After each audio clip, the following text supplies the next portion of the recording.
সাথে দেখা করতে চাই। না, অনুমতি ছাড়া যাওয়া যাবে না। আমার কোনো অনুমতির প্রয়োজন নেই। আপনি কি রুলস মানেন না? আপনি সবাই এখানে বসেন। এই পরীক্ষা ধরেন তো নাকি? আমাকে ছাড়ো, আমি ওর সাথে দেখা করতে চাই। ওনারা সাইডে দেন। কি সব মানুষের সাথে কথা বলছো? তোমার সময় কি এতটাই মূল্যহীন? দেখেন না ওর কপাল কত ভালো, শুধু কপালে হাজার হাজার হাজার হাজার কোটি টাকা আসতেছে। অনেক ভাই বলেন তার স্ত্রীকে একদল মাস্তান কিডন্যাপ করছে, ও নিজের টাকা দিয়ে সবকিছু ভুরা ভাড়া করছে, কিডন্যাপ করাইছে। অনেক ভাই আবার কিডন্যাপ করতে কইছে। অনেক ব্যথা লাগতেছে। আমার হাজবেন্ড কোথায়? তোমার একই অবস্থা। আমি অভিযোগ তোলার ব্যবস্থা করছি, আপনি ওকে ছাড়ার প্রস্তুতি নিন। আর একটু সহ্য করো, আমি তোমাকে এখান থেকে বের করবই। আপনার কপালও ভাই, এক বউ চাইতেছে আরেক বউয়ের কাছে আপনার নামে অভিযোগ তুলে নেওয়ার জন্য। আম্মা আম্মা, বাহ হেব্বি তো, গরিবের ঘরে হাতির পাড়া, বাহ। তা কি মনে করে আপনারা আমার বাড়িতে চলে আসলেন শুনি? আসতে বাধ্য হলাম। কেন করছো তুমি এসব? কি চাও একজন কিডন্যাপারের লগে? এর থেকে ভালো আর কি করা যাইব? আমি যাইনে বুঝেই মামলাটা করছি। ওর জন্য উপযুক্ত জায়গা হইল পুলিশ। আর থাম, আমি কিভাবে ভাবলে অনেক তোমাকে কিডন্যাপ করবে? কে বলেছে তোমাকে এসব? যারা করাইছে তারাই কইছে। আমি আমার সন্তানের নিরাপত্তা চাই। আমার সন্তান পৃথিবীতে আইব না, এর নিরাপত্তা দিব কে? তুমি আমাকে আর অনেককে আলাদা করার জন্য মামলা করেছ, তাই না? নিজে তো হারাইছই, এখন আমাকে আর অনেককে আলাদা করার জন্য মিথ্য মামলায় ফাঁসাইছ। একদম মুখ সামলায় কথা বলবেন। বৃষ্টি, আমি না আপনাগো মতো জঘন্য বড়লোক না যে রাজনীতির চাল খেলতে গিয়ে মানুষের জীবন নষ্ট করে দিব। যেটা আমার সাথে ঘটছে আমি ঠিক এইটাই করছি। তুমি যদি আজকে অনেকের প্রথম স্ত্রী না হতে না, তোমাকে অনেক কিছুই জবাব দিতাম। শুধুমাত্র তোমাকে বিয়ে করার জন্য আজকে অনেককে জেলে যেতে হলো। আরে আল্লাহরে, হাস্যকর আলাপ। আর আমি যদি কই সব দোষ আপনার, শুধুমাত্র আপনারে বিয়ে করার পর থেকে ওর জীবনের আজকে এই অনুভূতি। কোন স্ত্রী তার স্বামীকে মিথ্যা মামলা দিয়ে জেনে দিতে পারে না? অবশ্যই পারে। কেন পারে জানেন? যেই স্বামী তার স্ত্রীরে মারার জন্য অন্য একটা কিডন্যাপার আনতে পারে, সেই স্ত্রী তার পেটের সন্তানরে বাঁচানোর জন্য স্বামীর বিরুদ্ধে সব করতে পারে। তুমি বুঝতে পারছো না? অনেক তোমাকে কিডন্যাপ করেনি। মেঘলা তো ভালোই ভালো না, আমারে যেহেতু কিডন্যাপ করে নাই, এখানে তো পুলিশ বুঝা লইব। আমার কাছে আনো দরকার কি আপনাগো? আপনারা বড়লোক মানুষ, বিরাট কারবার। যান না আপনাগো বিরাট কারবার দেখান। আমার এখানে আসার তো কোনো দরকার নাই। যান, তুমি মামলা তুলবে না তাই তো? ঠিক আছে, বুঝতে পেরেছি। আমিও দেখব তুমি আর কতক্ষণ অনেককে জেলে রাখতে পারবে। আমি তো ওকে মুক্ত করেই ছাড়ব, দেখেনি। চলো স্যার। আচ্ছা, তুমি একটা কাজ করো, তুমি তোমার বাবাকে জানাও। ওনাকে জানালে নিশ্চয়ই কোনো একটা ব্যবস্থা করবে। তুমি ঠিকই বলেছ, বাবাকে জানাতে হবে। আরে, ব্যাপারটা একটু যাচাই বাছাই করে নিতি। যাচাই বাছাই করার আর কিছু নাই আব্বা, যা ঘটছে তাই হরেছে। ভাগ্য গুণে পাইলাম তোমায়। ভাগ্যে তো আর রইলা না। দুঃখে আমার বুক ভেসে যায়, সুখের দেখা হইল না। তবু আমি তোমার আশাই কাঁদি বারাকু। সুখে থেকো ভালো থেকো বড়ি ঘরের রাজপুত্ররে, সুখে থেকো ভালো থেকো বড়ি ঘরের রাজপুত্ররে। আঙ্কেল, আমি তো হাজার হাজার হাজার কোটি টাকার মালিক হয়ে যাচ্ছে। কি বাবা, তুমি না কিছুদিন আগে বললে তুমি 100 কোটি টাকার লাভ করতে যাচ্ছ, এখন আবার 1000 কোটি টাকা হয়ে গেল। একটা কথা কি জানেন আঙ্কেল, পথ যতই কঠিন হোক, যদি গন্তব্য ঠিক থাকে না, তাহলে সফলতা অবশ্যই আসে। তোমার তো দেখি একেবারে রাজকপাল। অনেকের চাইতে তোমার কপালও অনেক ভালো বাবা। আর আন্টি, আমি একটা সিদ্ধান্ত নিয়েছি, খুব দ্রুত আমি বিয়ে করব। আলহামদুলিল্লাহ বাবা, সিদ্ধান্ত যেহেতু নিছো, আমরা কিন্তু তোমার আর এই আমার মেয়ের বিয়েতে আমরা একদম ধুমধাম করে আয়োজন করব, অনেক বড় আয়োজন করব। কিন্তু আঙ্কেল, আমি তো শান্তাকে বিয়ে করব না, আমি বিয়ে করব মেঘলাকে, অনেকের স্ত্রী মেঘলা। কি বলছো এসব? আমাকে রেখে ওই বস্তির মেয়েকে বিয়ে করতে যাবে? কাকে বস্তির মেয়ে বলো? এগুলা হাজার হাজার কোটি টাকার মালিক। তারপর তুমি অনেকের পরে কেন বিয়ে করবা? মানে, তোমার সঙ্গে তো কথা ছিল যে তোমার সঙ্গে শান্ত বিয়ে হবে। আমার কপালটাই পোড়া, যাকে বিয়ে করতে চাই সে বস্তির মেঘলাকে বিয়ে করতে চায়। আঙ্কেল, অনেকরে তো শত্রু বানাই জেলে পাঠাই দিছি, আর এই মুহূর্তে মেঘলাও একা। তোকে যদি আমি বিয়ে করতে পারি তাহলে হাজার হাজার কোটি টাকা মালিক হয়ে যাব। কিন্তু বাবা, সব সম্পত্তি পাওয়ার পরে তুমি কি আমার মেয়েরে বিয়ে করবা? অবশ্যই করব। সম্পত্তি পাওয়ার পর বস্তির মেয়ে বস্তিতে। দেখো রাতুল, আমার ভাতিজারে কিন্তু খুব সাবধানে হ্যান্ডেল কর, কখন কি করে ফেলবে তার কিন্তু ঠিক নাই। আপনি এটা নিয়ে টেনশন করবেন না, আপনার ভাতিজা আমার কিচ্ছু করতে পারবে না। এখন আপনি খোঁজ নিয়ে দেখেন, ওকে পুলিশ এই মুহূর্তে ধরে হয়তোবা হাড় হাড্ডি ভেঙে দিয়েছে। আপনি খান রিল্যাক্স। অনেক, পুলিশ যখন তোমাকে অ্যারেস্ট করল, তুমি সাথে সাথে আমাকে কেন কল করনি? পুলিশ তোমাকে মেরে আহত করল। আমি যদি জানতে পারতাম তোমার এই অবস্থা, কোনো মতেই আমি করতে দিতাম না। দাদা, সবকিছু হঠাৎ করে এমনভাবে হয়ে গেল, আমি কিছুই বুঝতে পারিনি। যাকে আমি বাঁচানোর জন্য ছুটে গেলাম, সেই আমার নামে মামলা দিয়েছে, সেই আমাকে পুলিশের কাছে ধরিয়ে দিয়েছে। অনিক, তোমাকে নিয়ে আমি আর পারছি না। একটা বস্তি বিপদে পড়েছে, তার বিপদ উদ্ধার করার জন্য কেন তোমাকে ছুটে যেতে হবে? বাবা, আমি ওকে যেতে বলেছিলাম। তার মানে তুই অনিককে তোর সতীনের কাছে পাঠিয়েছিস?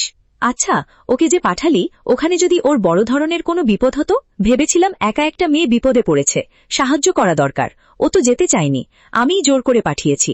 এখন বুঝতে পারছি কত বড় ভুল করেছি। সব দোষ হচ্ছে তোর। খবরদার অনিকে কারো কথায় আর কোথাও পাঠাবি না। অনি আর এখন থেকে সাবধানে থেকো। হ্যাঁ শোন মা, এই থানা পুলিশ মামলা এসব আমাগোনামা, এগুলি করলে শত্রুতা বাড়ে। আমরা গরিব মানুষ, শত্রুতা বাড়ায় লাভ কি? হরে মা, তোর আব্বাই ঠিকই কইছে, আমরা গরিব বাঁচি ভালোই আছি।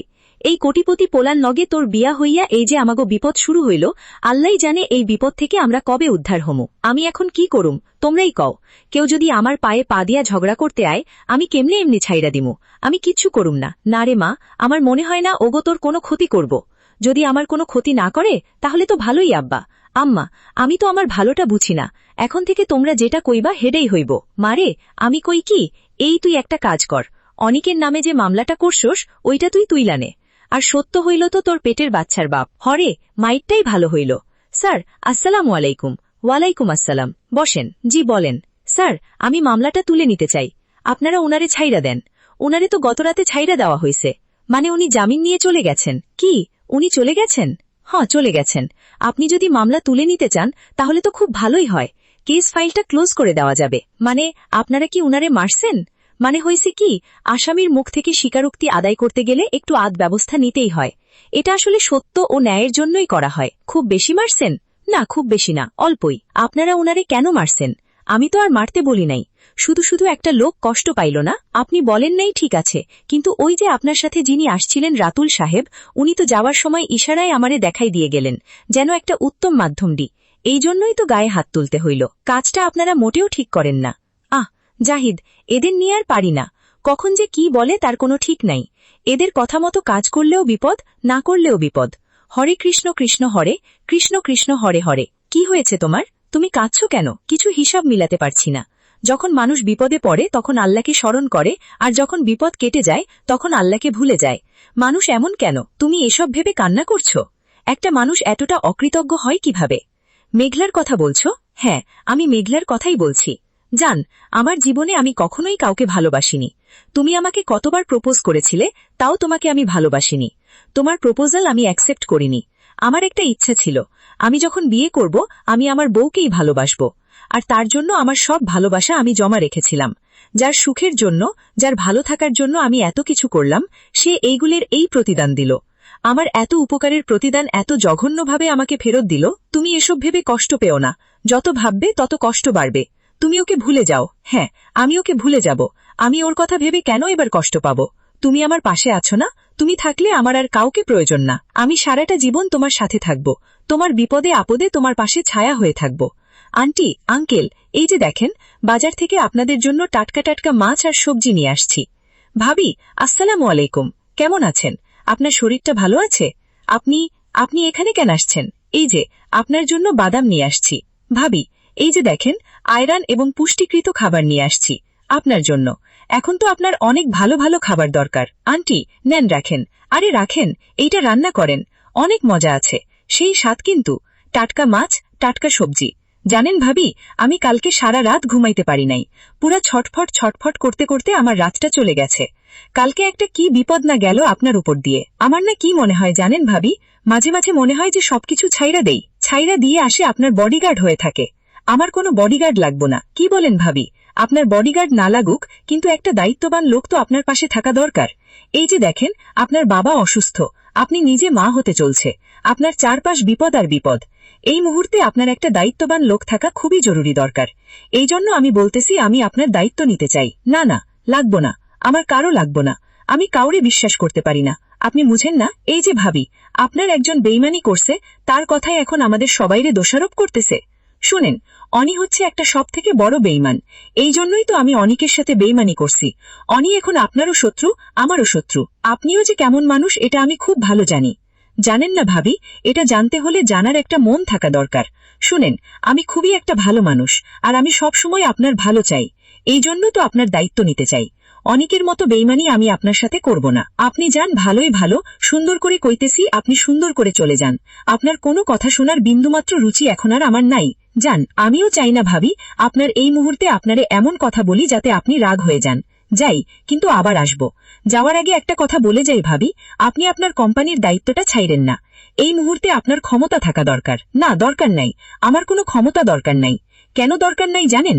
আপনাগো মতন আমি লুভি না, আমি একাই অনেক ভালো আছি। আমার কোটি টাকার প্রয়োজন নাই। ভাবি, আপনি ভালো মানুষ, কিন্তু অনেক কিন্তু একটা বেইমান। ও কখন কোথায় কি চাল চালবে আপনি কিন্তু নিজেও কল্পনা করতে পারবে না। আপনি কি যাইবেন এখান থেকে? যান কইতেছি। ভাবি, এইটা প্রতিবাদ করতে গেলেও আপনার কিন্তু ক্ষমতার দরকার আছে। এই কথাটা আমার মনে রাইছেন।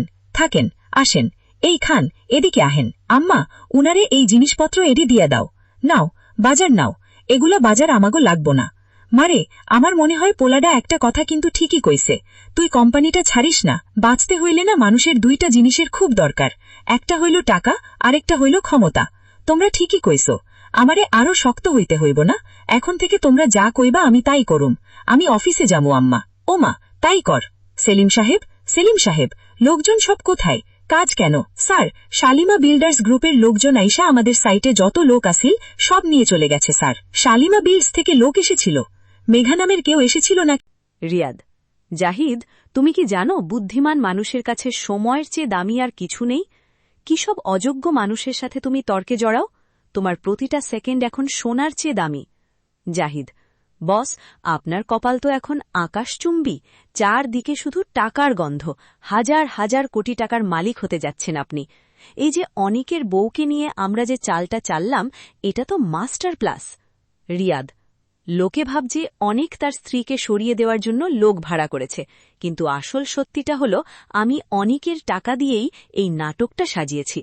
অনিককে খুনি বানালে ওর সব সম্পত্তি এখন আমার হাতের মুঠোয়। জাহিদ, ঠিক বলেছেন বস, অনিকের স্ত্রী মেঘনা তো এখন আপনাকে দেবদূত মনে করছে। সে তো জানেই না যে আপনিই তাকে কিডন্যাপ করিয়ে অনিককে ফাঁসিয়েছেন। দৃশ্য 2। মেঘনা যন্ত্রণায় কাতরাচ্ছে। অনিক পুলিশ নিয়ে সেখানে ঢোকে। মেঘনা ঘৃণা ভরে অনিকের দিকে তাকায়। মেঘনা আর্তনাদ করে, আমাকে স্পর্শ করবেন না অনিক, তোমার মতো জানোয়ার আমি জীবনে দেখিনি। যেই স্বামী তার সন্তান আর স্ত্রীকে খুন করতে চায় তার মুখে ভালোবাসার কথা মানায় না। অনিক, মেঘনা, তুমি ভুল বুঝছ, আমি তোমাকে বাঁচাতে এসেছি। তোমার নামে যে মিথ্যে ষড়যন্ত্র করা হয়েছে আমি তার প্রমাণ দেব। অফিসার, ওকে এক্ষুনি মুক্ত করুন, আমি সব দায়ভার নিচ্ছি। দায়ভার?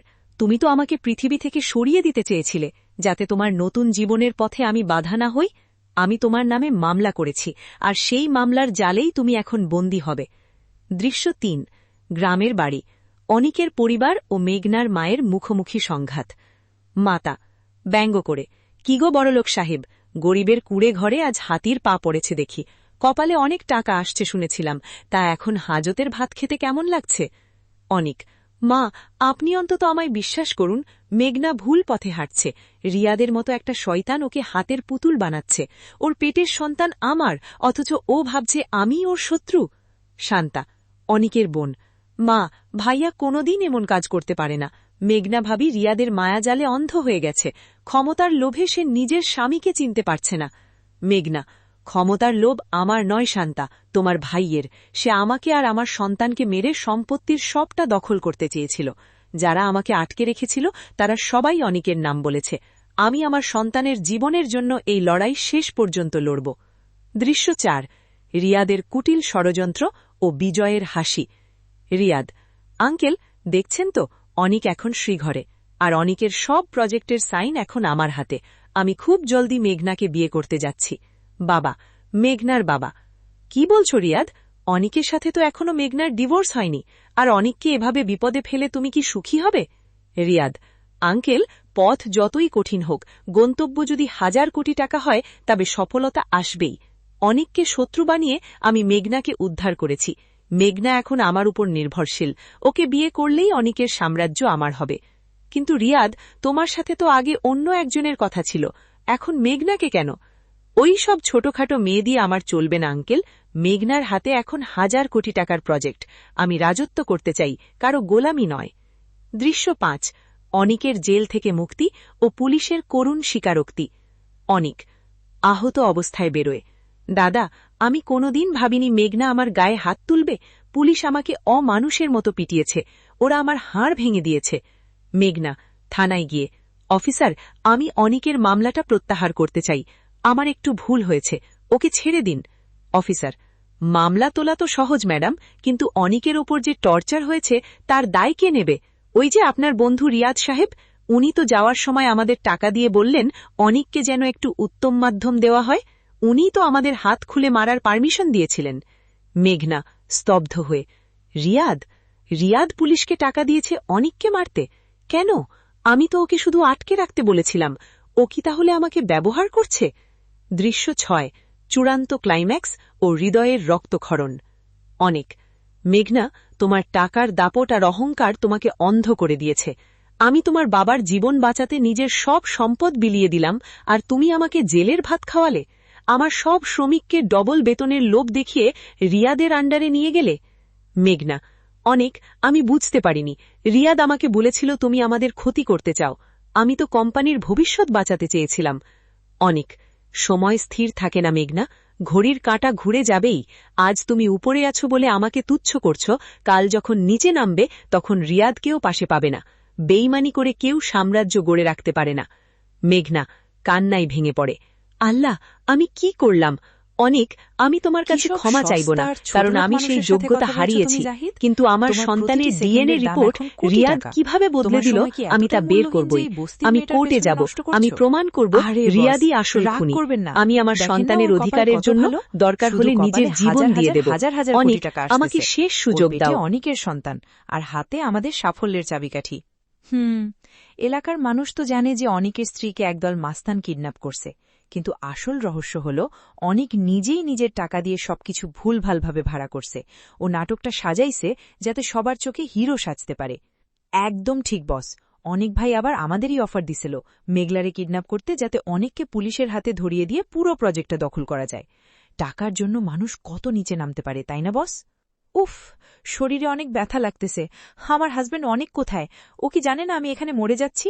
অনিক, আমাকে বাঁচাও। অনিক, মেঘলা, ভয় পেও না, আমি এসে গেছি। তোমার এই অবস্থা যে করেছে তাকে আমি শেষ করে দেব। অফিসার, আমি অভিযোগ তোলার ব্যবস্থা করছি, আপনি ওকে ছাড়ার প্রস্তুতি নিন। মেঘলা, আর কয়েকটা মিনিট ধৈর্য ধরো, আমি তোমাকে এখান থেকে বের করবই, কেউ আমাদের আলাদা করতে পারবে না। শান্তা, আপনার কপালও ভাই মানতে হবে। এক বউ চাইতেছে আপনি জেল খাটেন, আরেক বউ আইসে আপনারে উদ্ধার করতে। কিন্তু মনে রাখেন অনিক ভাই, আপনার নামে কিডন্যাপের মামলাটা কিন্তু ওই মেঘলালি দিছে, যাকে আপনি জান দিয়ে ভালোবাসেন। মা, আম্মা, বাবা, হেব্বি তো গরিবের ঘরে হাতির পাড়া পড়ছে দেখি। তা কি মনে করে আপনারা আমাদের এই নোংরা বাড়িতে পা রাখলেন শুনি? বড়লোক মানুষ তো শখ করে আমাদের মরণ দেখতে আসেন নাই নিশ্চয়ই? আমি আসতে বাধ্য হলাম মা। মেঘলা, কেন করছো তুমি এসব? কি পাচ্ছ আমাকে অপমান করে? একজন জঘন্য অপরাধী আর কিডন্যাপারের কথায় বিশ্বাস করলা? এর থেকে ভালো আর কি করা যাইব? আমি তোমারে বিপদমুক্ত করতে নিজের জীবন বাজি রাখলাম, আর তুমি আমাকে আসামি বানায় জেলে পাঠাইলা? আমি জানতাম না অনিক, পরিস্থিতি এতটা জটিল হবে। আমি না বুঝেই মামলাটা করছি ঠিকই, কিন্তু এখন আমার মনে হয় তোমার জন্য উপযুক্ত জায়গা হইল পুলিশ আর জেলখানা।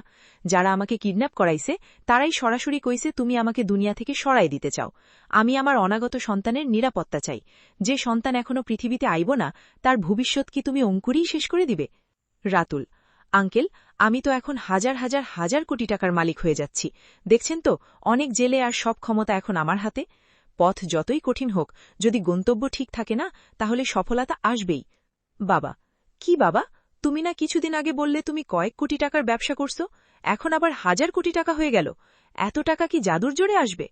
রাতুল, একটা কথা কি জানেন আঙ্কেল, অনেকরে তো শত্রু বনায় জেলে পাঠায় দিছি, আর এই মুহূর্তে মেঘলাও একা। ওর পাশে দাঁড়ানোর মতো কেউ নাই। ওকে যদি আমি কোনো মতে পটায় বিয়ে করতে পারি, তাহলে ওই হাজার হাজার কোটি টাকা আমার আলমারিতে আসবে। বাবা, কিন্তু বাবা, তুমি না শান্তারে কথা দিছিলা বিয়ে করার, এখন আবার এই বস্তির মেয়ের পেছনে কেন ছুটছ? লোকে তো ছিছি করবে। রাতুল, লোকে কি বলবে তা দিয়ে আমার কি হবে? আঙ্কেল, মেঘলার নামে এখন অনেকের সব বড় বড় প্রজেক্ট আর ব্যাংকের চাবি, আর ওই বস্তির মেয়েরে কোনো মতে কবজা করতে পারলেই আমি এই শহরের ভাগ্যবিধাতা হব। আপনি শুধু দেখেন পুলিশ অনেকের হাড়হাড্ডি কেমনে গুঁড়া করে দেয়। অনেক, দাদা, সবকিছু হঠাৎ করে এমনভাবে হয়ে গেল, আমি কিছুই বুঝতে পারিনি। যাকে আমি নিজের জীবনের চেয়ে বেশি ভালোবাসি, যাকে বাঁচাতে গেলাম, সে আমার নামে খুনের চেষ্টা আর কিডন্যাপের মামলা দিল। পুলিশ আমাকে পশুর মতো পিটিয়েছে। মেঘলা, স্যার, আমি অনেকের নামে করা মামলাটা তুলে নিতে চাই। আমি ভুল বুঝেছিলাম, আপনারা ওনাকে দয়া করে ছাইড়া দেন। পুলিশ, উনারে তো গত রাতেই ছাইড়া দেওয়া হয়েছে ম্যাডাম, উনি জামিন নিয়ে চলে গেছেন। তবে আসামি তো সহজে স্বীকারোক্তি দিতে চায় না, তাই আমাদের একটু উত্তম মাধ্যম দিতে হয়েছে। ওই যে আপনার সাথে রাতুল সাহেব আসছিলেন না, উনি যাওয়ার সময় পকেটে টাকা দিয়ে চুপি চুপি বললেন যেন অনিককে একটু কড়া ধোলাই দেই। উনার ইশারায় আমাদের একটু বেশি হাত চালাতে হয়েছে। মেঘলা: কি? আপনারা ওনাকে মেরেছেন? আমি তো মারতে বলি নাই। রাতুল কেন এমন শয়তানি করল? ও কি অনিককে মেরে ফেলতে চায়? আমি এতদিন একটা সাপকে দুধ কলা দিয়ে পুষেছি। অনিক: মেঘলা, আমার জীবনে তোমার মতো এত বড় বেইমান আর অকৃতজ্ঞ মানুষ আমি আগে কখনো দেখিনি। তোমার টাকা আর ক্ষমতার এত অহংকার হয়ে গেছে যে তুমি নিজের স্বামীকে চিনতে ভুল করলে। আমি তোমার বাবার প্রাণ বাঁচাতে নিজের জমি বিক্রি করলাম, আর তুমি আমাকে জেলের ভাত খাওয়ালে। মেঘলা: বিশ্বাস করো অনেক, আমি রাতুলের চাল বুঝতে পারিনি। ও আমাকে বুঝাইছে তোমার সাইটের শ্রমিকদের ডবল বেতন দিলে আমাদের কোম্পানির নাম হবে। আমি তো জানতাম না এটা তোমার ব্যবসা মাটির সাথে মিশিয়ে দেওয়ার একটা ফাঁদ। অনেক: সময় কিন্তু সবসময় এক থাকে না মেঘলা, ঘড়ির কাঁটা ঘুরেই যাবে। আজ তুমি সিংহাসনে আছো বলে আমাকে তুচ্ছ তাচ্ছিল্য করছ, কাল যখন পথে নামবে তখন বুঝবে বেইমানি করে কেউ কখনো সুখী হতে পারে না। আমি আমার সাইট হারাইছি তাতে দুঃখ নাই, কিন্তু আমি তোমাকে হারাইছি এটাই বড় কষ্ট। মেঘলা অঝরে কাঁদতে কাঁদতে অফিসের মেঝেতে বসে পড়ে। হে আল্লাহ, আমার জীবনটা আগের মতো শান্তিতে ভরায় দাও, আমি আর এই যন্ত্রণা সহ্য করতে পারছি না। অনিক, আমি তোমার কাছে ক্ষমা চাওয়ার যোগ্যতাও হারিয়েছি, কিন্তু আমার পেটের এই সন্তান তো তোমারই রক্ত।